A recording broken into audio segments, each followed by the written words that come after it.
Estamos de volta, começando a nossa entrevista do Bom Dia com o deputado Francisco Lima, que é secretário hoje da STR. Nós vamos falar primeiro desta visita feita ontem pelo secretário de São Paulo ao ex-presidente Lula.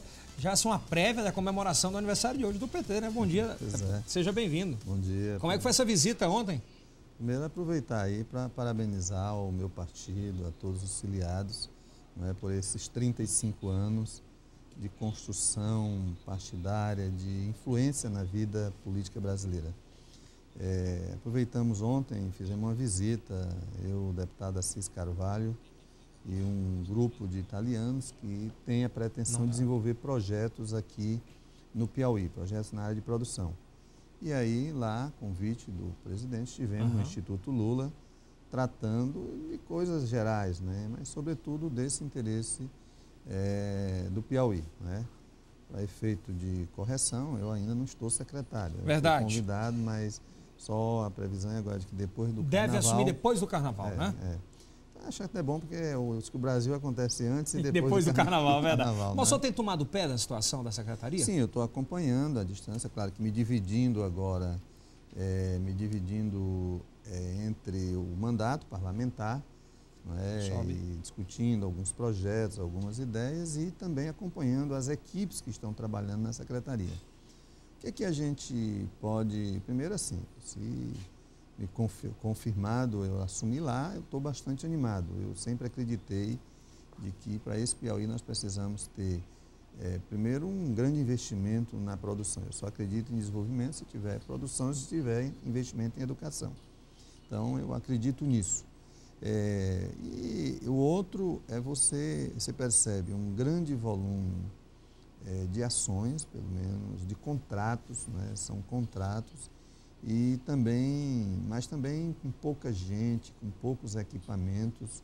Então, a gente está chegando a cada ação. Como é uma ação rural, então, ação em mais de 100 municípios, nós precisamos também estar verificando se essas ações elas estão de fato só no papel ou elas estão indo à prática. Algumas já têm indício de que estão só no papel, mas a gente está investigando. A outra é negociando... Com relação a isso, o Ematé também está lá vinculado a você lá, né, Lima? Sim, sim. Houve até no final do ano, eu até cheguei a denunciar aqui, que de repente apareceu consultorias de 5 milhões, de 2 milhões, de 3 milhões. Inclusive. Valores que totalmente incompatíveis com o orçamento da instituição, né? Não, o mais estranho foram contratos assinados e pagos sem estar executado, né? Por exemplo, tem um contrato de quase 50 milhões de cisternas que foram pagos adiantado. Quanto que vai... Quem paga adiantado merece ser enganado. Quanto? O valor total do convênio são quase 50 milhões. E quanto foi aportado? E esse dinheiro foi pago quase que 100%. Nossa. O Ematé está verificando exatamente o que foi. Olha, isso é uma denúncia muito 50 séria. milhões? As empresas que foram contratadas receberam. Então, o que o Ematé está nesse momento é exatamente se debruçando para ver o que foi executado. Isso é caso de Polícia Federal, diga-se de passagem. Pois é. E tem outros, né? A gente está, nesse momento, lidando com essas instituições. Semana passada teve um grupo aqui ligado ao Ministério do Meio Ambiente. Agora, essa semana, também na semana passada, teve uma outra equipe de outro programa. Essa semana vai estar conosco o representante do FIDA, que é o Fundo Internacional de Desenvolvimento Agrícola, que é um projeto parecido com o que era o antigo PCPR, que trabalha só em 4 territórios. Então, a gente está verificando em cada projeto. Por exemplo, alguns projetos, eu me lembro aqui de um caso do município de Caridade, que todos os projetos aprovados foram do mesmo município. Será que só tinha projeto bom em Caridade? Só era lá. Fizeram uma caridade com 3 caridade, dias né? antes da eleição, passaram lá assumindo essa história lá de que iam sair esses projetos. Eu não sei se tem a ver ou não, mas pelo que eu percebo, o caso o senhor assuma, provar, o senhor não vai deixar isso em branco, não, Esse caso dos 50 milhões está onde? Hoje, qual é o... O Ematé, está no Ematé, então tem um contrato com algumas instituições, então está sendo investigado para não se colocar na rua coisas que são hipóteses. Não é? Mas o valor é muito grande. O dever de qualquer gestor é, primeiro, ver a situação legal dos contratos. Eles foram feitos à luz da legalidade, aí a PGE e com orientações da CGE. Depois o que está contratado e que foi pago foi executado ou não foi. E não sendo, cabe às instituições encaminhar ao Ministério Público a quem tem, por força da lei, para tomar as providências cabíveis. Isso não tem jeito. Você pega, passou-se quase 4 anos, agricultores familiares, assentamentos, requisitando a inscrição num programa de subsídio de energia elétrica. Mas no mês de dezembro, no mês de novembro, dezembro, foram mandados todos os pedidos para a Eletrobras. Quer dizer, falta de organização mesmo.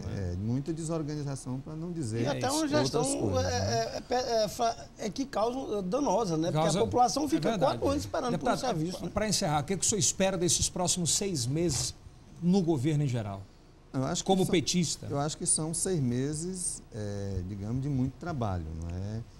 De muita luta para reorganizar o Estado, para dar um rumo mais republicano à gestão, de as decisões não serem tomadas apenas por questões políticas, mas por questão de necessidade das pessoas e da organização do Estado. Eu acho que o que é prejudicial e o que é pernicioso é exatamente você começar a fazer gestão apenas tendo as questões... Política, né? Política e eleitoral. Verdade. Toda decisão de um gestor é política.